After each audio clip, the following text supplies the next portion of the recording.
Okay, here we are again. This time it's fish and chips. Now, this is the way I do fish and chips. You don't have to do it this way, but this is the way I do it. First of all, I like to use this little thing for peeling potatoes. It's so easy.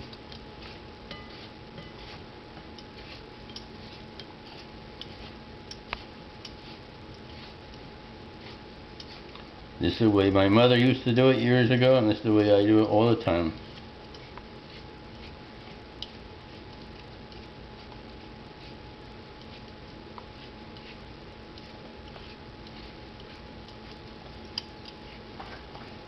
I'm not going to bore you by doing all the potatoes. I'm just going to show you how I do one.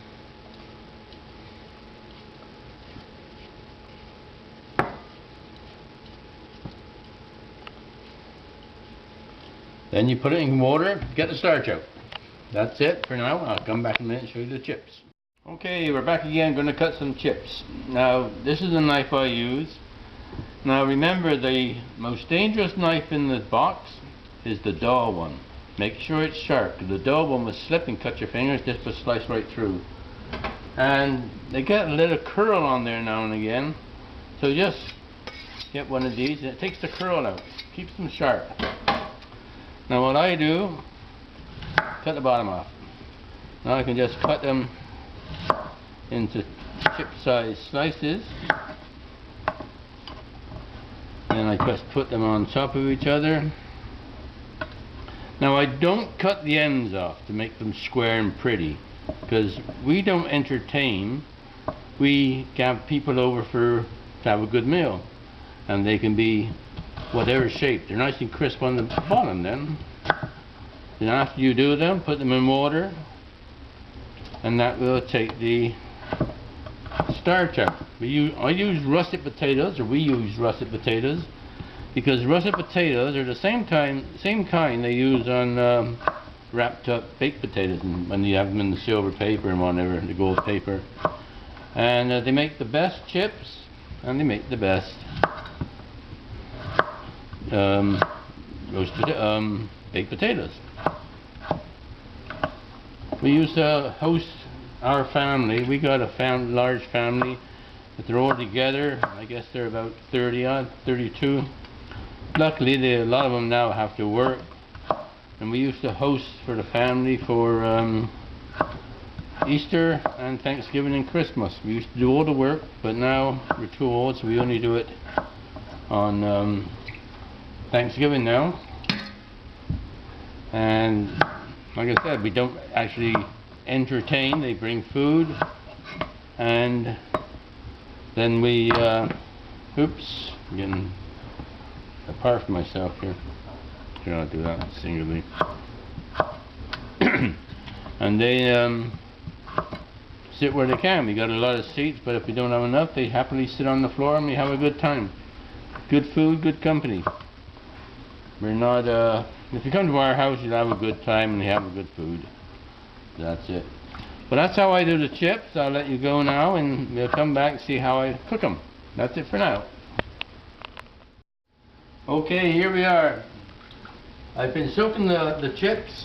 Most of the starch, just about everything is out.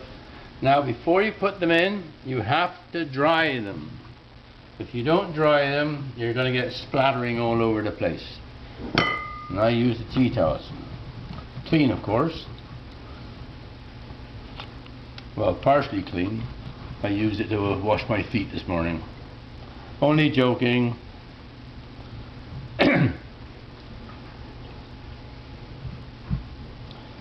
You got to get those done.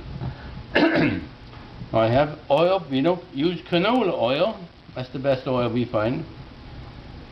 And you got it in a nice cast iron Dutch oven there. You can see it's coming up to 300, 320, which is what I like. That's the nice temperature. I'm just going to drop a batch in. This is the first fry, so that goes in there for 3 minutes. Stir it around. And what that does, that cooks the fries on the inside. They don't go brown yet. You want to cook them first, then you brown them afterwards.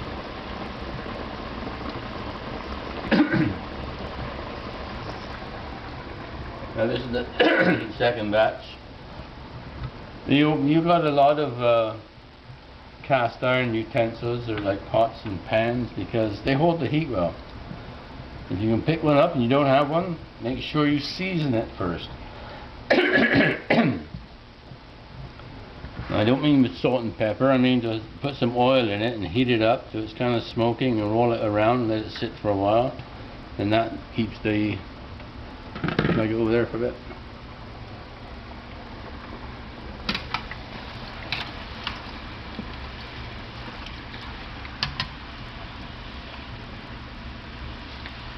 Just check and make sure that the temperature didn't drop.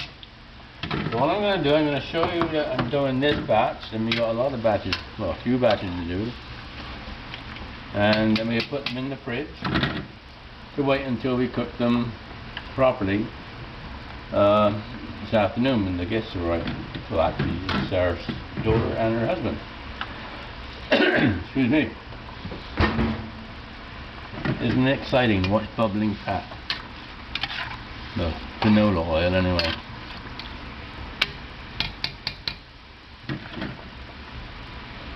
I just drain it in this, let the oil run out. I don't use anything else. I don't like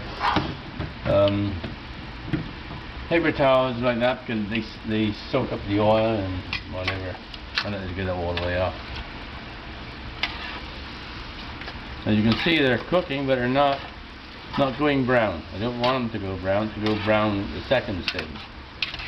Like I have a dry throat for some reason. Must be getting old. I am old. Well, 8 is not old, is it? You're as old as you think you are. I think I'm about 47 and a half, or thereabouts. So the timer's coming up now. I got a few seconds left.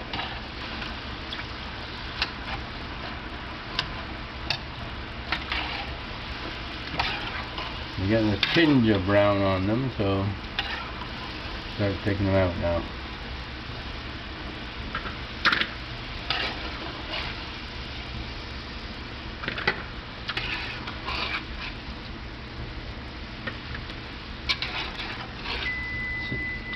Okay, I can hear you.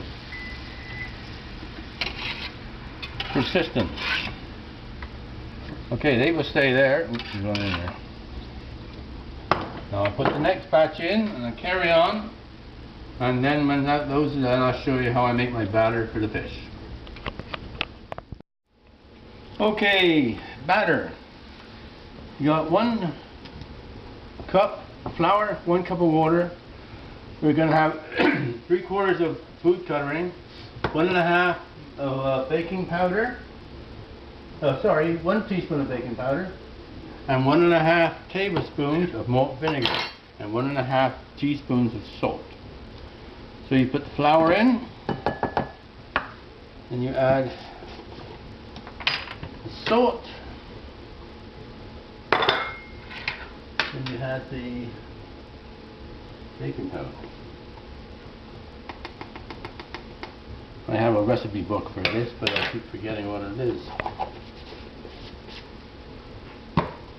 So you stir all those together. Then you put the water in, 1 cup of water. That's the dryer going off out there.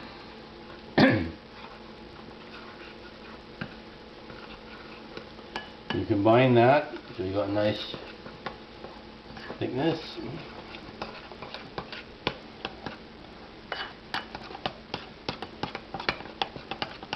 Now we'll add the 1.5 tablespoons of vinegar, malt vinegar. This is a British fish shop recipe. It's not my recipe, but it's a good one. And about another half. That. And we put in 3/4 of a cup of, you got a different spoon on, I should have used the other spoon. 3/4 of a cup, 3/4 of a teaspoon of yellow food coloring. That just takes the whiteness off. There we go. And that's everything. We stir that up. When you got this, you only want to use, it's best to be within 20 minutes to use it. I don't know why, that's what they recommend. So you see it's got a nice color to it. It's just to show that, I don't know, makes it go a little bit darker color in the frying, I guess, and it sure does. So you get the lumps out. And what you do to test this, if it's the right thickness, get your tablespoon and wipe your finger across it. If it stays like that, that's what you want. That's nice thin batter.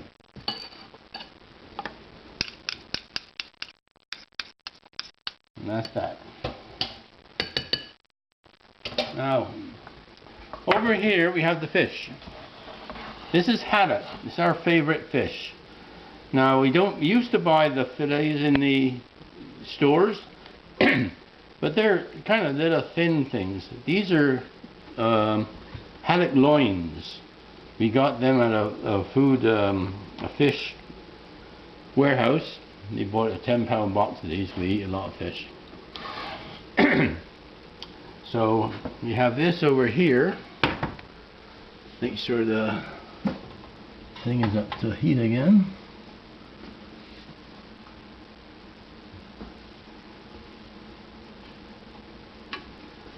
And we put these in one at a time. The same temperature as for the chips as you get in the first frying. That's it.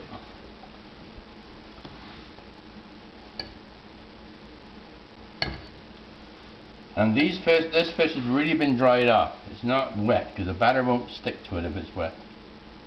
Let it drain. You place it in. Next one.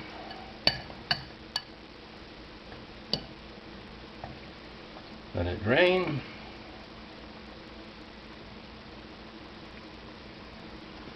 Put it in. And so on and so forth.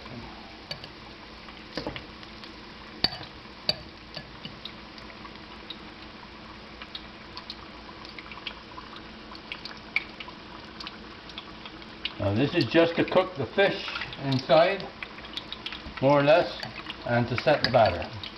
This is good for onion rings or deep fried veggies. Same batter. Let those stay in there for now.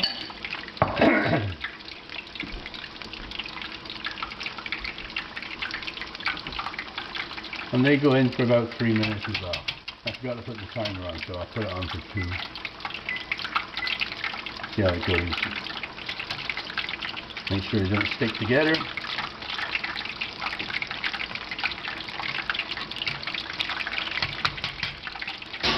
And what I do then, I put them on these racks, let them cool, and they will go in the fridge as well. But you bring the chips and the fish out of the fridge about an hour before you're going to use them. What time is it now? It's about 11:30? No, 10 o'clock. Our son and our daughter and her husband are coming on at 1 o'clock. They're going to have a game of darts with us.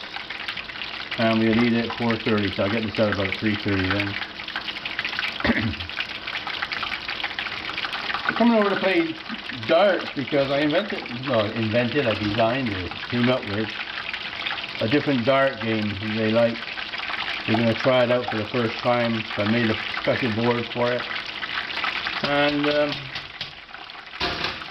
I'll make a little video of it before we fry the fish, show you what it's like. So there we go, we're getting on there. Now you can see that the batter is set nicely. It's all on there, nice and crinkly. Nothing's come off. It's all good.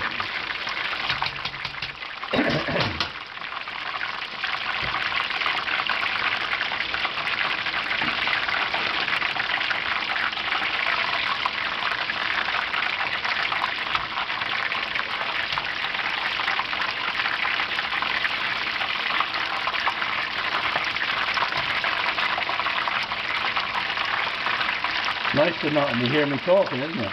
So I can't shut up. There we go. Turn this down a bit. Now that's what we want right there. That was rain. Remember, this is only just the first frying.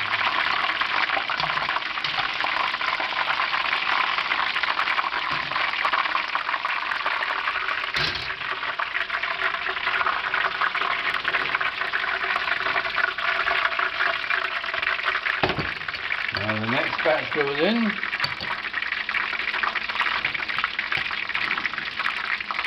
Rain.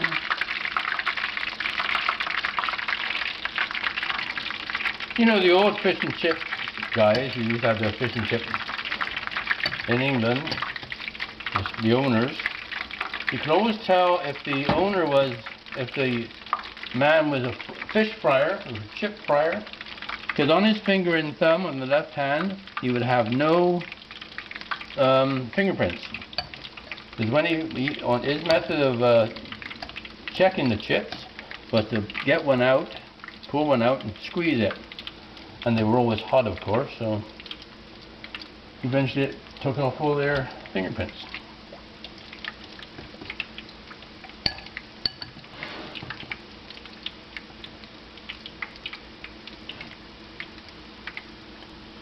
There, like that. You can see it goes a long way because it's thin. I guess for my, I could have taken a quarter of the ingredients off, but I'm used to that particular one.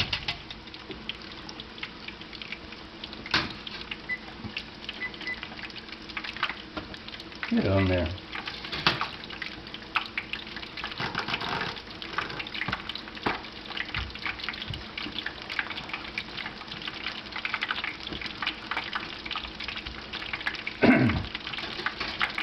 There's one thing about making your own fish and chips that's a very good thing, is eating them.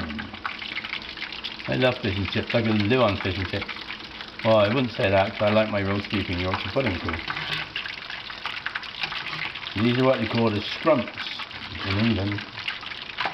You should get your fish and chips and ask for a penny's worth of scrumps. That's what it was. They fried it better. It was darkening that way. As you can see, I'm English. Well, I'm not English, I'm Canadian. Proud Canadian, flying a flag outside. But I've been over here now for 52 years.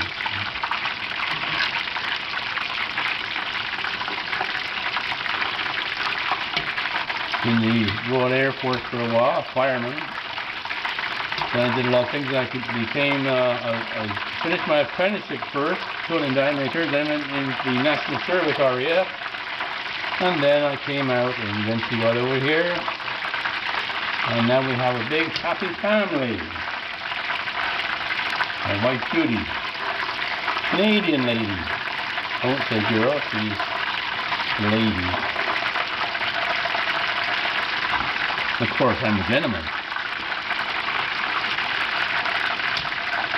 We don't have much money, but we've got lots of love and companionship and a good home. We own our own home. We lucked out buying it, so we sold one that just as the market was going up, and we moved up to the country. We have an acre of land now, and it's good.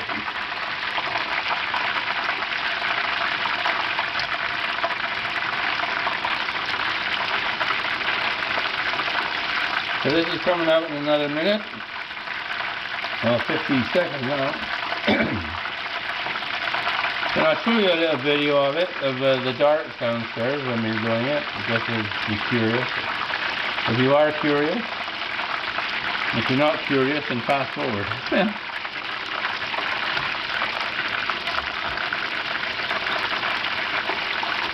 Okay, that's it, you're coming out.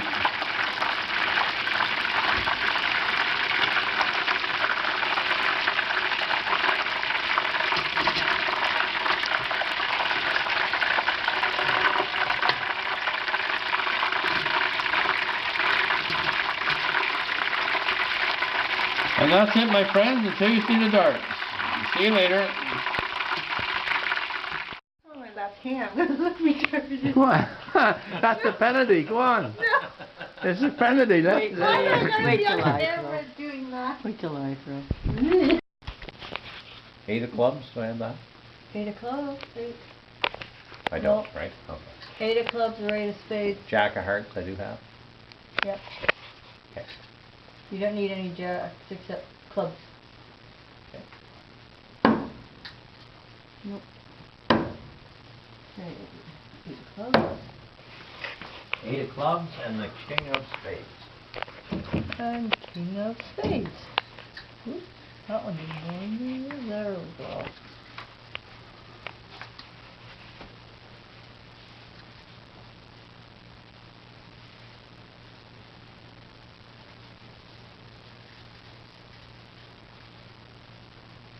And that's the board. That's the board. With the squares marked off and the circles and whatever. That's it. Right on set. Okay, the fish is ready now. That's up to 375 deep fry.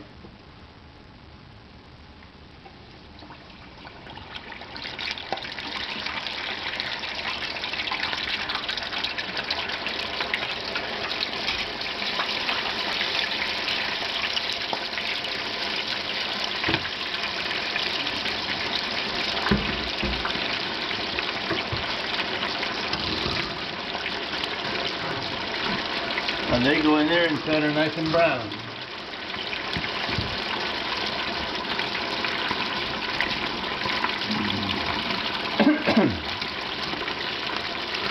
Now the oven's set for keeping it warm at 250. 250 is the best thing. It keeps it warm and it keeps it crisp.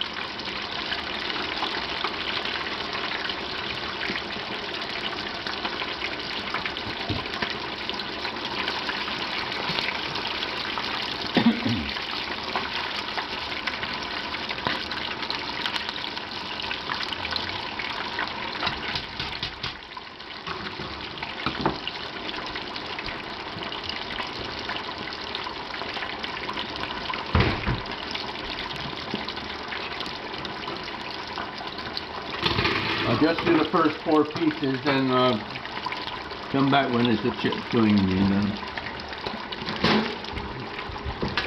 And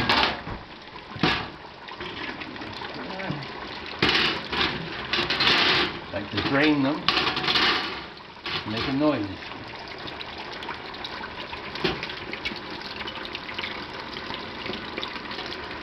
And when these come out, you'll see the fat, the oil drain right out from them.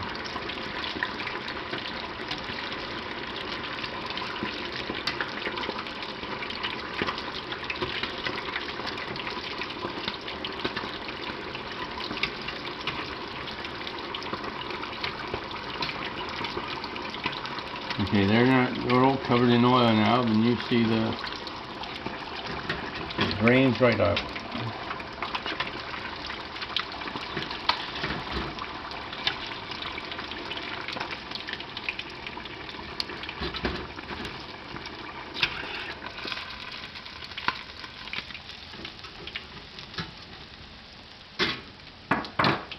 Put those back in the...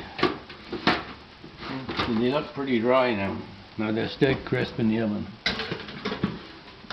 Okay, we come back when the chips are going in. Go. Okay, now the fish has been done and putting the chips in now. Same temperature. You put too many in, you lower the temperature, so the temperature's got to come up a little bit.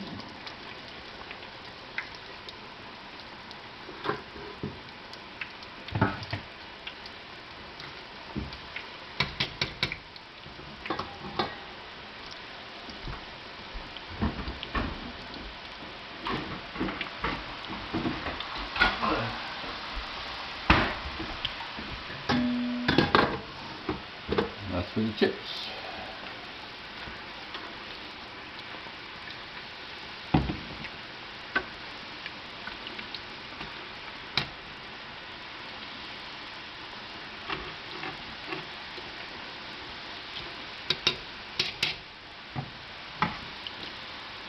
Exciting, isn't it? Watching chips fry. It is, isn't it?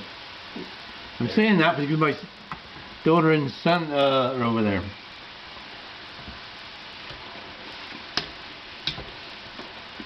They're waiting for their meal. Freeloading again. Bring on the grub.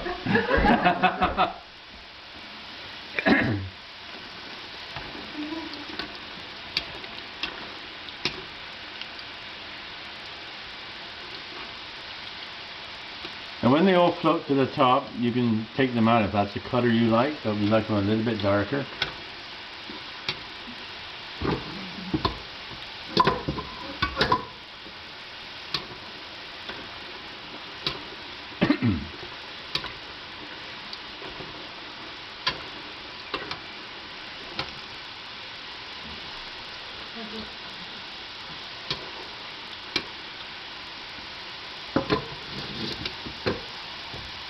You always go behind this little thermometer. Chips have no brains.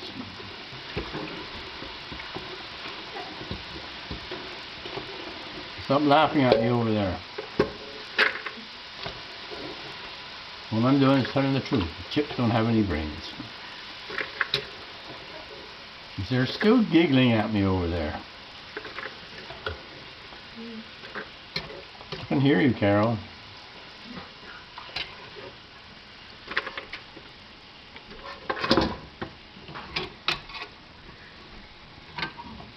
Get out of here. See the stupid little thing? There we go.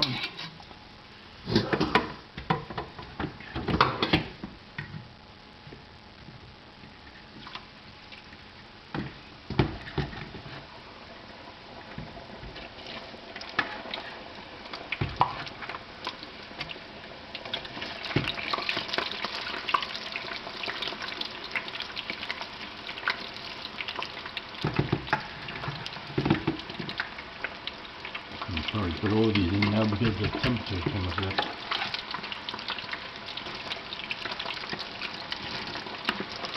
There we go. Last batch in.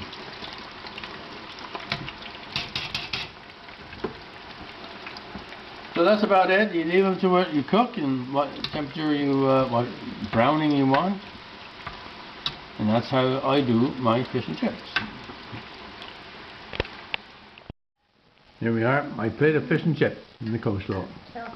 Great. I'm going to enjoy that after all the work I put into it. There's the other four having theirs. Beautiful fish. Delicious.